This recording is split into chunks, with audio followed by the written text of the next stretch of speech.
for all the talk out there about this race, Joe has made it clear that he's all in.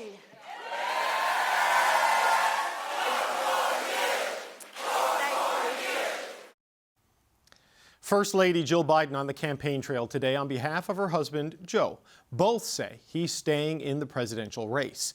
In a letter this morning to congressional Democrats, the president wrote, "The question of how to move forward has been well aired for over a week now, and it's time for it to end. We have 42 days to the Democratic convention and 119 days to the general election.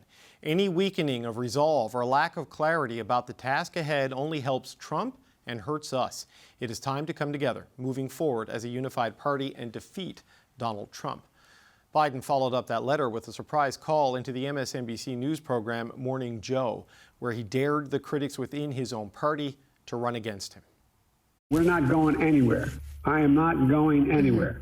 I wouldn't be running if I didn't absolutely believe that I am the best candidate to beat Donald Trump in 2024. I'm getting so frustrated by the elites. Now, I'm not talking about you guys, but about the elites in the party who they know so much more. But if any of these guys don't think I should run against me, go ahead, announce the president. Challenge me at the convention. Michael Starr Hopkins is a political strategist who previously worked on the political campaigns of former President Barack Obama and former presidential candidate Hillary Clinton. Michael, good to see you again. A lot has happened since we last spoke. What do you make of that from Joe Biden today, saying, if you want me out, come get me at the convention in Chicago? I got to say, him doubling down is really frustrating Democrats on Capitol Hill and the campaign. I've spent the day talking to campaign officials as well as Democrats on the Hill, and there's an overwhelming frustration at the fact that he has decided no matter what, he is not going to get out. It's almost Trumpian in the way that he has decided it's either him or the party is going to go down. His appearance on Morning Joe this morning saying that only he can beat Trump, it echoes a lot of Trumpian behavior. And for someone who came to power saying he was going to remove someone who believed that only he could do something, he's now cemented himself in that legacy. He's got a point, though, doesn't he? That he is the guy who beat Donald Trump, right? After 4 years in the White House, he was the guy who won the nomination, and he won, and he has won the nomination again and feels he deserves to stay. I mean, does he not have an argument there, Michael? I mean, he does, but listen, I've got to be honest. I worked on that 2020 cycle in the presidential elections. He didn't actually win that nomination. He kind of ended up being the default. Bernie Sanders started surging as the primary closed. There was a lot of worries that he was going to be the nominee and he wouldn't be able to defeat Donald Trump. So the party coalesced around him as kind of the default candidate. And then when it came time for re-election, there was the threat of, only Joe Biden can do this. He's the moderate who's beaten him before. But there were always questions about his age. And now that those questions have proved true, his kind of invincibility streak is now really vulnerable. What does it say? Like an open letter to congressional Democrats as Congress comes back from the 4th of July break and a phone-in to Morning Joe. I mean, what does that say about the pressure he's under? Because it seems from here, Michael, if things were going great, you wouldn't have to do those sorts of things. Yeah, I mean, he's almost taken the path of Republicans. This, no matter what, I'm not going to change. I'm not going to course correct. I'm just going to double down. It's worked for Republicans, and I think he's kind of taken a blueprint from it. I've got to say it's ironic. If you look at the people who put him in power, it was moderates and African Americans. It wasn't the Obama coalition of young people. Instead, it was people like the Seth Moultons, like Adam Smith, who now have come out and said it's time for him to step aside.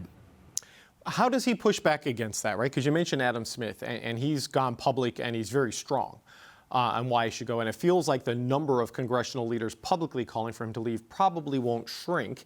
I guess the best he can count on is to stop it from growing. I mean, what's your sense of where that goes in terms of House of Representatives, senators, governors, and what they want Joe Biden to do?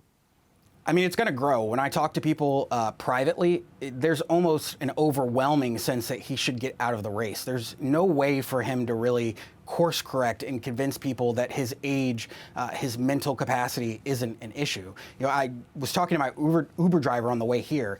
he's someone who voted for Joe Biden in his first term, but just doesn't feel like Joe Biden's there, and so is leaning towards staying home. He doesn't support Trump, but isn't able to, or doesn't believe that voting for Joe Biden is the smartest path. And when you look at the polling data, when you look across the states, that's something we're seeing overwhelmingly, which is going to be a drag down ticket. He did a couple of radio interviews last week. He did the sit down with George Stephanopoulos to try to show that things were okay. And now he's hosting the NATO summit. And we're told there's going to be a full press conference at the end of this gathering.